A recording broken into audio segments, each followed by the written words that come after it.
VMware vSAN is an object-based storage system integrated into VMware vSphere. Virtual machines that live on vSAN storage are comprised of a number of storage objects. vSAN uses the concept of RAID tree to ensure protection of objects. A component is the leaf of an object's RAID tree and is how redundancy is provided to a given object. In this example, the object is a 700 gigabyte VMDK. Since components have a maximum size of 255 gigabytes, it'll take 3 components to make one full copy of this object.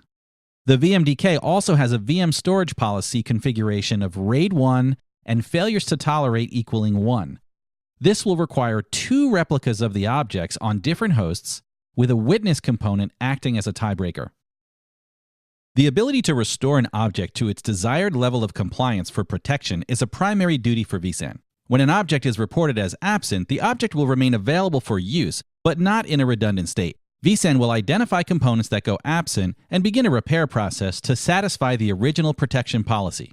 Components will begin the repair process after 60 minutes from the time reported as absent. This timeout value helps alleviate unnecessary component repairs and rebuilds by planned activities such as maintenance mode or perhaps brief interruptions in network connectivity.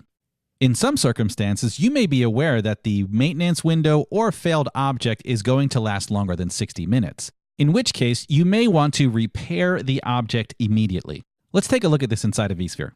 In this example, my virtual machine app01 is configured with a RAID 1 and failures to tolerate equaling 1. By looking at the monitor vSAN virtual objects, I can see that my physical disk placement has 2 components and 1 witness, all with an active component status.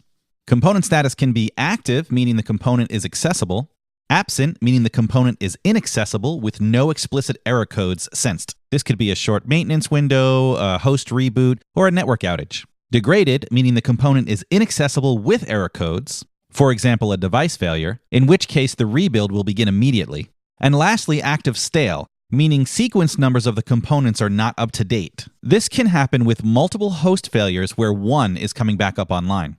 To trigger an absent component state, I'm going to put one of my hosts in maintenance mode, choosing the option No Data Evacuation. This means no objects will be migrated to other hosts within the cluster, leaving the respective virtual machines non-compliant with their storage policies.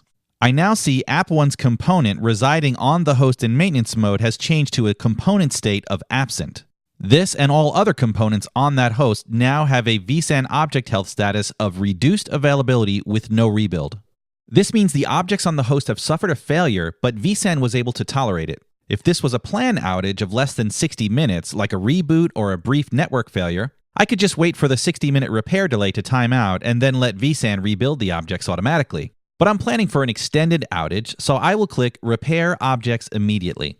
vSAN will now initiate a rebuild of the absent objects on available hosts in the cluster. By clicking Resyncing Components, I can see the status of the objects that are currently being synchronized.